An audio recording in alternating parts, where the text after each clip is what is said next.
বিজেপির হয়ে ভোট করুন, অনুব্রতকে উপদেশ সৌমিত্র।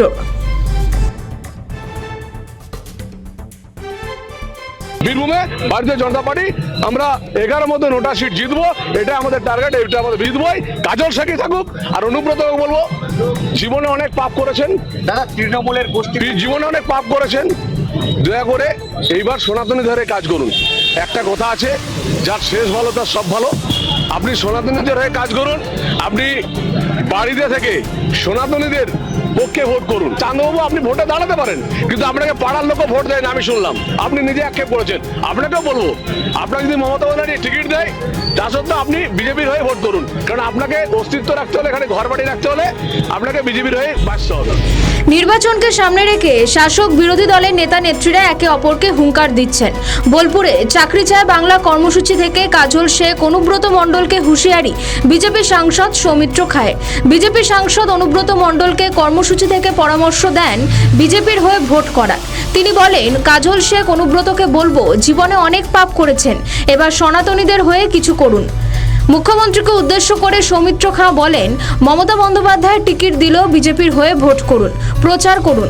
বীরভূমের অনুব্রত শক্ত ঘাটি, সেখান থেকে আসন সংখ্যা বেঁধে দিয়ে বলেন, বীরভূমে 11টি আসনের মধ্যে 9টি আসনে জিতবে বিজেপি। বিজেপির টার্গেট, বিজেপির ভিশন, এটা আমরা জিতবই। তৃণমূল নেতা চন্দ্রনাথ সিনহার উদ্দেশ্যেও এদিন সৌমিত্র খাঁ বলেন, চন্দ্রনাথ বাবু, আপনি ভোটে দাঁড়াতে পারেন, কিন্তু আপনাকে পাড়ার লোকই ভোট দেয় না, আপনি আক্ষেপ করছেন। আপনাকেও বলবো, মমতা বন্দ্যোপাধ্যায় টিকিট দিল, তা সত্ত্বেও আপনি বিজেপির হয়ে ভোট করুন।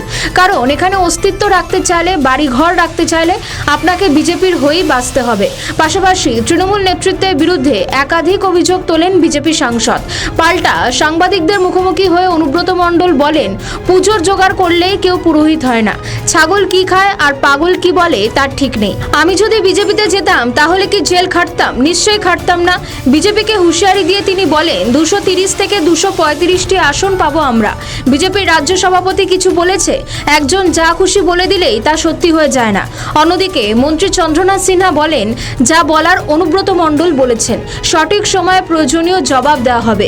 প্রসঙ্গত, বোলপুরের সভা থেকে তৃণমূলের বিরুদ্ধে দুর্নীতি, বেকারত্ব এবং উন্নয়নহীনতার অভিযোগকে সামনে রেখে শাসক বিরোধীর বাকযুদ্ধ চলছে। পাগলের কিনা খায়, পাগলের কিনা বলে। তাদের আশীর্বাদ তো আমি যদি বিজেপিতে যেতাম তাহলে কি জেল খাটতাম? এই অনুষ্ঠান তাহলে জেল খাটতাম না। চলবে। মাথা খারাপ হলে যা হয়, যে আশা নিয়ে গীতাঞ্জলি অনুষ্ঠান 235 থেকে 230। পাগল ছাগল অনেক কিছু বলতে পারে।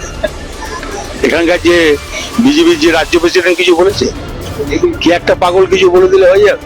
আমাদের ভিডিও ভালো লাগলে লাইক ও শেয়ার করুন, কমেন্ট সেকশনে আপনাদের মতামত জানান। আরও ভিডিও পেতে আমাদের চ্যানেলটিকে সাবস্ক্রাইব করুন এবং প্রতি মুহূর্তে খবরের আপডেট পেতে প্রেস করুন বেল আইকন।